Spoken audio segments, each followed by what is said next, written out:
So could you walk people through the whole body yes and what the sort of flight checklist looks like?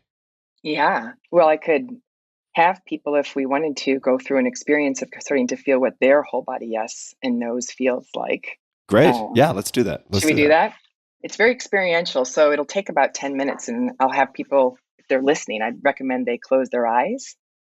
Wonderful. Does that We have work? all the time in the world. This isn't morning television. Okay. So the idea is that your body knows when there's a no, when there's a yes, and when there's a what I'm going to call a subtle no.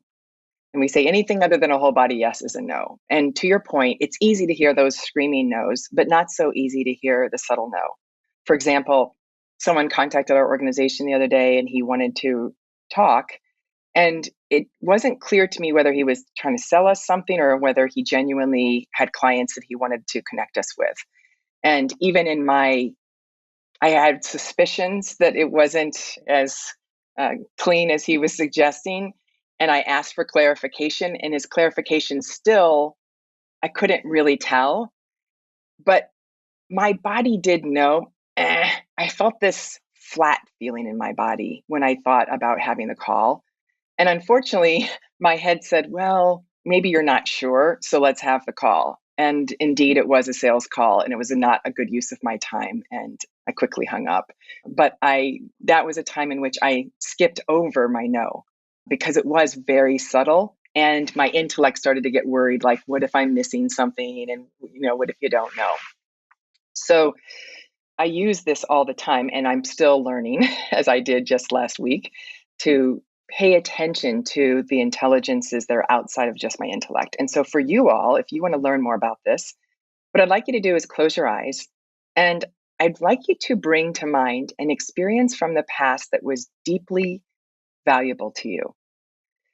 It was something that was nurturing. It was something you would gratefully repeat that scene again.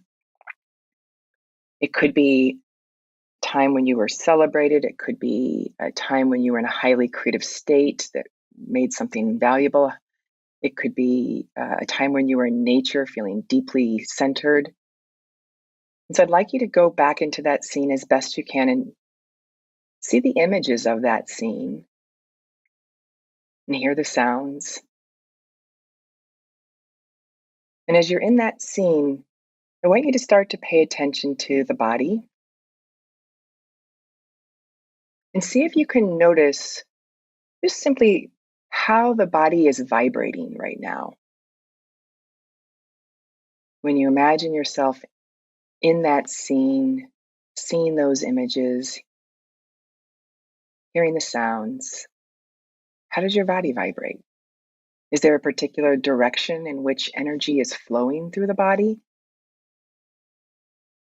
Now, some of you might go, Diane, I'm not feeling anything here. That's fine. Just imagine if you were feeling something.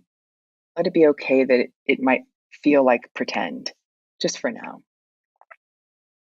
Is there a certain temperature that you notice in the body? For some people, they might feel very specific sensations. It might feel like shapes inside the body. And some people might be auditory and hear tones or see visuals in their mind's eye. What you're doing here is getting a map of what does a whole body yes feel like. And just strolling around inside of the body, feeling what you're feeling. No right or wrong answers here. And everybody's so unique. We all have our own different ways we feel it. For me, my body gets warm. There's a uprising of energy. It flows up for me. There's a push in the flow for me. But yours will be what it is. And so then I'd like you to take one last, take a memory shot of this so you can remember what this feels like.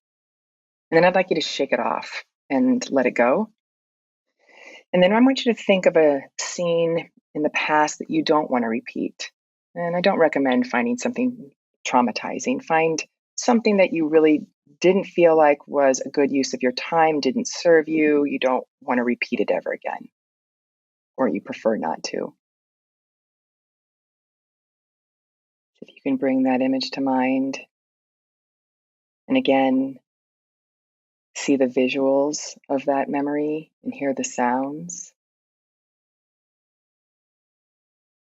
And I want you to notice what happens now in the body. Is there a different way the body's vibrating? How is the direction of energy flowing or not flowing in this version? Is there a difference in temperature? Any other significant sensations or shapes you feel in or on the body? And again, tones in the ears or visuals in your mind's eye may also be included.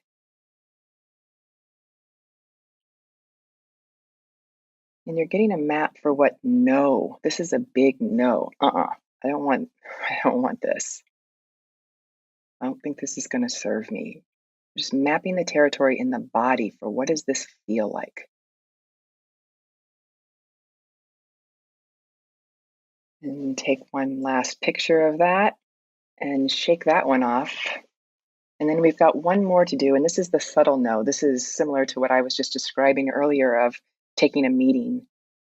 It didn't kill me to take the meeting. It didn't hurt. It lasted 10 minutes and I got off the phone, but it wasn't a yes. It wasn't an alive experience for me.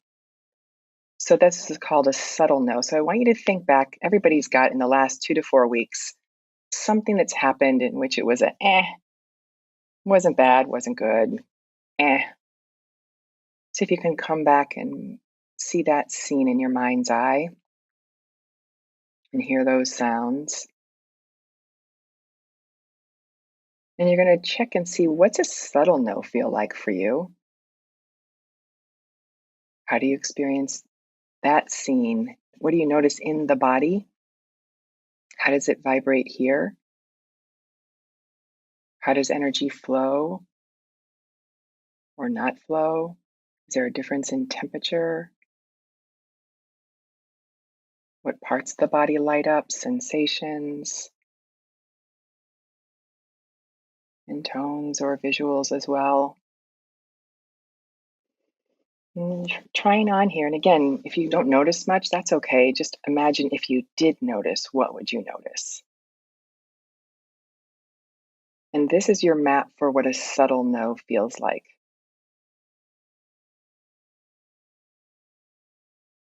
And you want to remember this feeling so that the next time somebody says, hey, you want to go out to lunch, or could you meet me to talk about ABC, that if you feel this, likely it's an invitation for you to try no.